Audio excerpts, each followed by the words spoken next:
All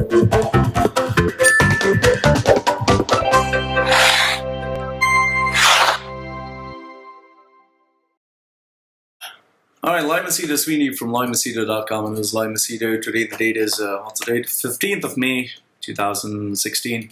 Time right now is, what's the time? 12:35. Okay. Lots of questions from lots of people as to why did I fake my own death on Facebook. Okay.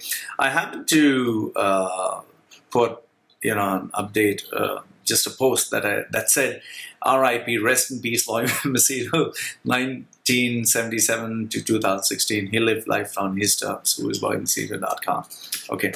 No sooner did I put that, I got a couple of people who are kind enough to mention a couple of things. Many of them like, oh my God, like Melanie Bedford. She was my good friend. She's like, oh God, what is that? And Marlin, my training partner, she was more like, what's up, Loy? Getting yourself back in gear.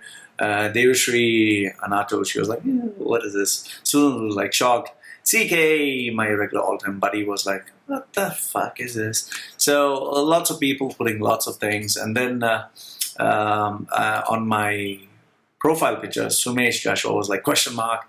Jody, Cherry Bin, yeah, oh, what the fuck. Sneha Hotchandani was like, what is this, Loy? Mario was like, question mark. Shweta was like, a different Loy from now on, you mean? Cynthia Fernandez was, crazy. Samantha was like, this way.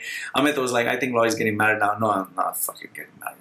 Rukia Khan is, what the question.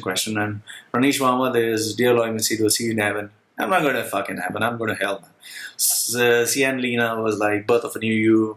Martina was, keep living on your terms. Martina, really, Loy, that's not funny at all. Let's know you're okay. Lyle Bucklini says, a birth of a new Loy would be possible. How can you be any more different? Rohit Lalwani was like, question mark. Bella, what is this? Santosh was, what is this craziness? TK, I fucking hate you. Andrea, it's not at all funny. Pretty Banshali, don't psych us. All right. So lots of people putting lots of things.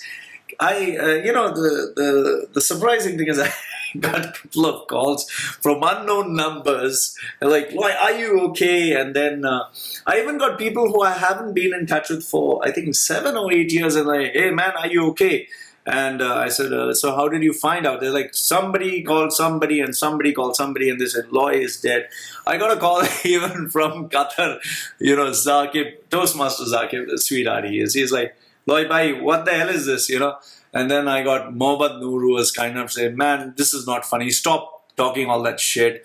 So, a couple of people, did write to me, and, well, okay, that's nice. Michelle Rodriguez, she's a sweetheart. She's really sweet. I'm getting married to her my next life, So she's like, Loy, this is not all funny. Stop this. Ellie Fisher was like, Loy, what the hell is going on? So, quite a number of people.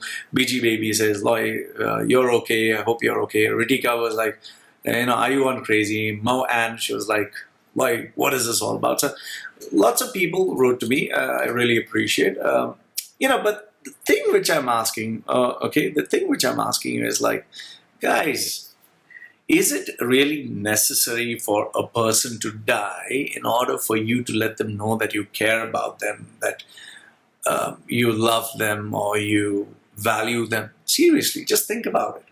Is it necessary for someone to die? What are you guys waiting for? You're waiting for me to actually die so that you can tell me something? This is what is happening, If you actually look around, we are actually waiting for people to die. Only then we're like, oh, he was so nice. Oh, he was an amazing guy. Oh, come on. In fact, just think about it. Like, just look at this. When Michael Jackson was alive, everyone was out there crucifying him. They were either after his music, his money, his fame. They'd go to any length just to put him down, just to cause controversy. Then all of a sudden, 25th June 2009 at 12:25 p.m., he dies. And then all of a sudden, there's silence. And then all these critics, these haters, people who spoke about him, bad about him, who had, distrust, disdain, the hatred that was there, all of a sudden they started, showering praises. They started showing admiration, adoration, reverence, appreciation, marvel. They started glorifying him. It's so crazy. On one hand, you have disgust, distrust, disdain, dislike, disregard for this icon, and after he dies, all of a sudden it's changed. So why is this everyone is doing this? Why? When you're alive, why is everyone crucifying you? And after you're dead, why is that suddenly everyone loves you? It's like, I keep wondering what's gone wrong with our planet. In fact, forget that. I'm asking you this question, okay? Think you're going to die. Think you're just going to die. You have only one more week to live. What would you do? I'm sure none of you are going to say, spend more time in the office, achieve my targets, and this and that. No. You are going to want to, do something that is meaningful. In Toastmaster circles, most of the Toastmasters have this. Whenever this question is asked, all the Toastmasters, I'll tell you, every single Toastmaster will, if he's given this topic, he'll say, spend more time with my family. Call my mother and father, say I love you, and spend more time with my children, hug my children, and go for a holiday and spend those last days. Fine. But then they say this just to win that trophy. There is a trophy, best speaker. So they say, like, I remember this particular speaker. His name was I can't get his name. He was from Qatar, I think, Qatar or Bahrain. He has a very powerful voice. He was a table topics champion. He was asked this topic that was, what do you want to win or something like that. He said, trophies and title, this means nothing to me. It's all about the heart, the connection, and all the bullshit that he spoke about, okay? But then, he said it doesn't mean anything. This trophies, titles means nothing, okay? However, when he won, when he was declared the winner, and you get first place, all of a sudden, yes! Oh, I won it! He hugged the trophy! Oh, I won that! People are hugging him. So the problem is, they say something else, but they do something else. It's like being two-faced, So it's the same thing with these. With this, it's like when people are asking, you want to die with them? Oh, I love to hug my parents. I love to hug my children. This and that. But then they don't live that life. It's like they're being two-faced. And this is what everyone is doing. They're being two-faced. If you go and check those very people who say, hug my parents, what are they doing? Are they hugging their parents? Are they hugging their children? Are they spending time? No, they're spending time in the office. They're doing everything else other than living that life which is meaningful. So what am I trying to say? My question to you is, if you had only one more week to live, you would live it, doing what is meaningful, doing what is special to you. But then the question is, why are you living the rest of those days doing everything that is bullshit, that is nonsense, that is of no use? Why? Why can't you live a meaningful life every single day? Is it because you're very sure that you're going to die one day where you're going to be informed in advance, or you're sure that you're not going to die? The ignorance and arrogance that people have, that they're not going to die, is absolutely phenomenal. Everyone knows, I'm not going to die.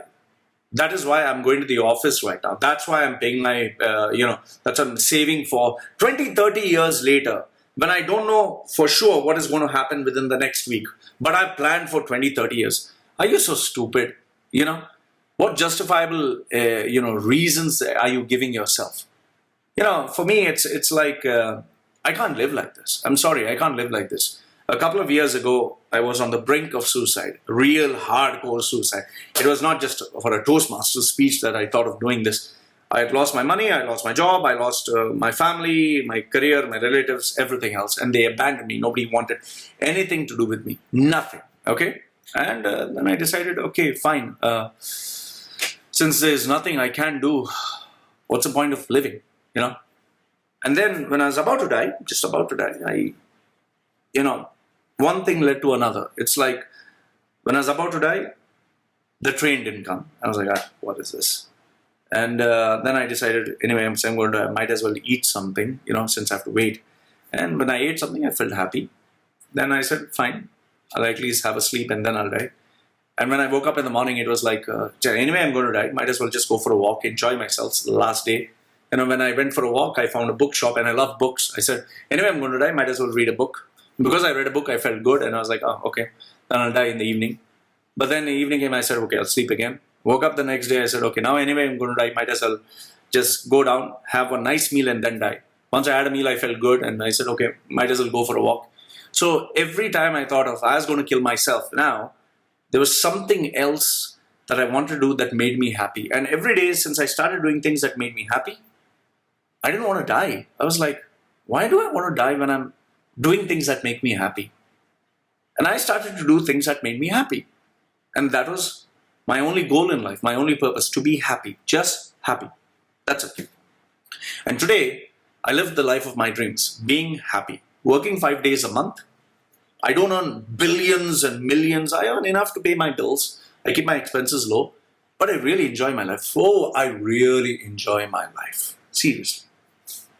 So, what am I trying to say here? What am I trying to say? You have a life which is too short. You don't know when you're going to die. You don't know when you don't know when it's going to be your last breath. You want proof? Open the bloody newspaper. See accidents. See what has happened. The accident, person crushed to death, hit to death, whatever.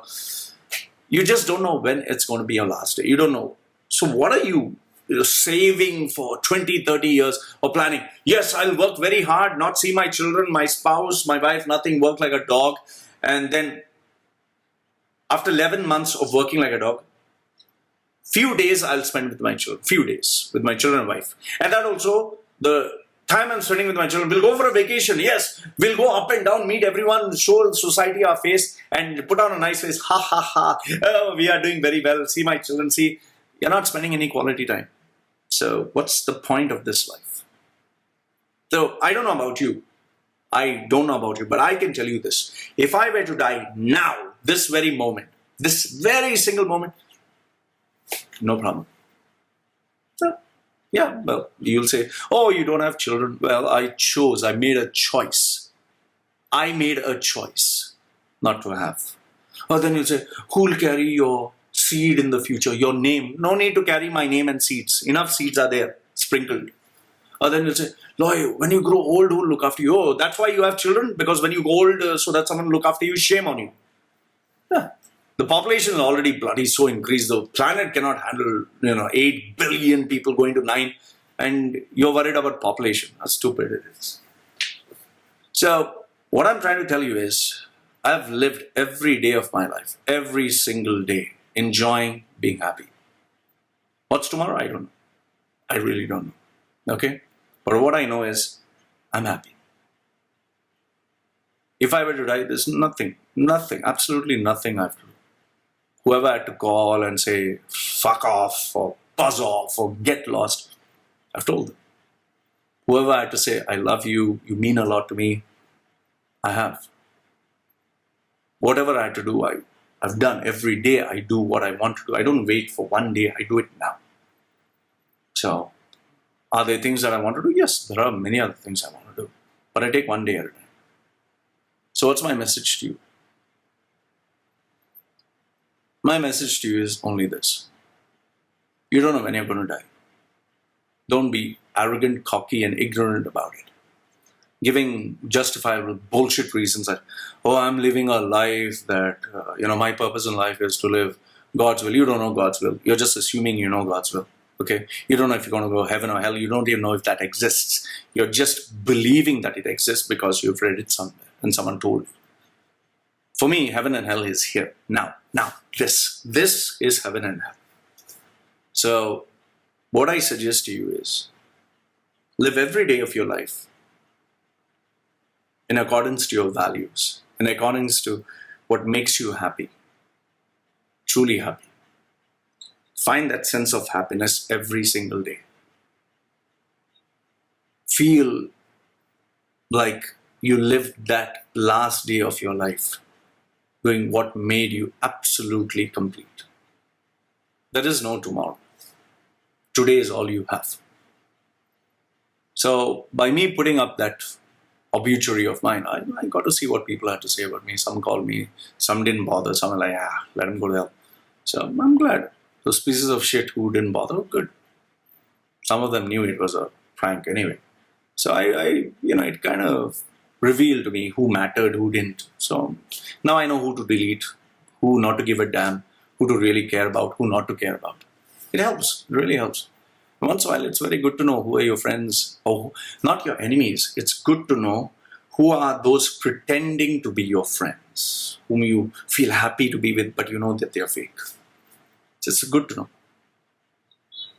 So, my request to you is this. Don't wait.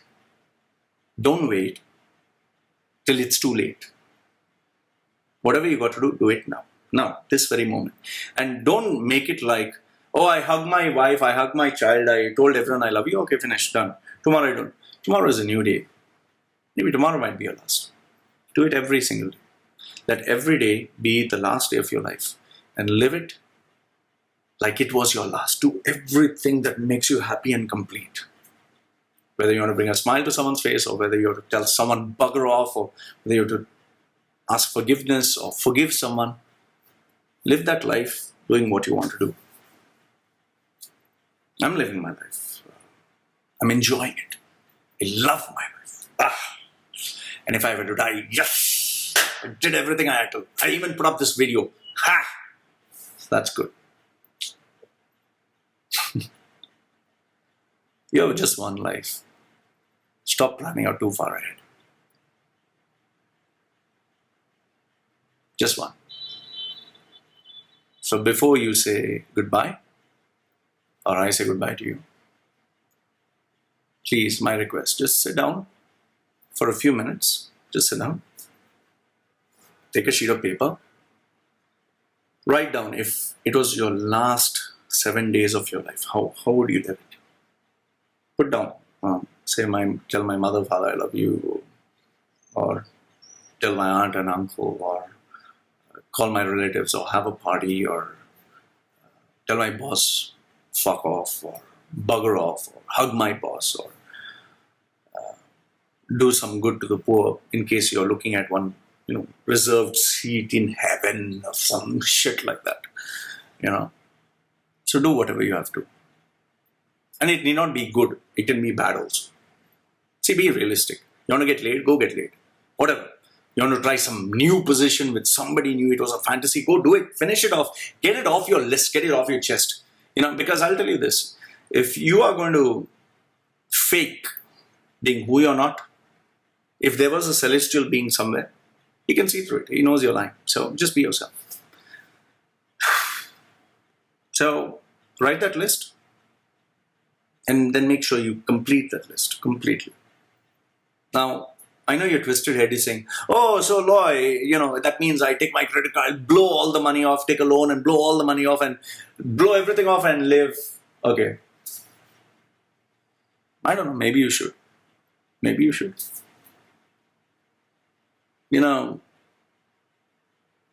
What if you die? What are you going to do with that money in the bank? What? Or you'll say, yeah, I need a safety net. Oh, fine, keep a safety net, keep enough. But if you die and that money is there and you can't touch it, it shouldn't matter. Or put it under someone else's name. It's common sense, I'm not saying that break the law and kill someone and do something bad. No, I'm not saying. You use your common sense. Don't twist words just to, make me look stupid. So, that's it. And if I were to die, I still wouldn't forgive my stepfather. I still wouldn't bother with my mother. Wouldn't bother with my relatives. I have the people who I love, and I'm very happy. And to all those people who did call me up, say a few words or a few kind words, appreciate, thank you. For those who didn't bother, well, either you're very smart or you're fake and I don't need you. So it doesn't matter. I'm not going to help you anyway. You're not going to help me anyway. So it's okay. So Loy from LoyMachedo.com, and it was Loy Machedo sharing with you why he put up his own death, why I faked my own death on Facebook, and why it was cool. Really nice. You should try it sometimes, I'll tell you. Nice fun. You'll get to know what people really have to say about you. Anyway, Loy from LoyMachedo.com, and it was Loy Machedo sharing with you his views about why he faked his death and the lessons learned. you.